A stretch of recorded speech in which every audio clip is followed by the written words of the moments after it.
Тази кафена питка е като училищен проект, който се оказва успешен. Наистина не очаквах да става за пиене. Започваме с едно кенче Кока-кола. Добавяме лед. Отваряме колата и наливаме в чашата.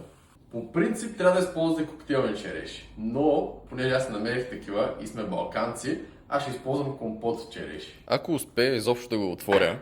Слагаме малко компот. Повечето компот гледайте да е в чашата, не е на масата. И след като успешно сте сложили компот, слагаме няколко от нашите бледи череши.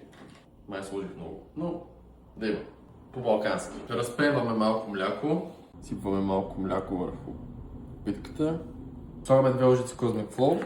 Кафе с гъбията тагини. Много по-добро от стандартното кафе. Разбъркваме и добавяме кафето. Както с всяка от тези напитки, аз нямам абсолютно никакви очаквания. Въпреки, че тази изглежда най-добре от всички, които сме правили до сега. Време е за тест. Цяло не е зле. Има леко вкус на нектар, с леко привкус на вода, не толкова много на кафе. Като цяло доста се губи кафето. Става за пиене, определено може би няма да си я направя отново, но ако ми я донесе сервитьора, не бих я върнал. Тази наистина може да я опитате, може би е първата такава, която може наистина да опитате. Дава ми 6 от 10.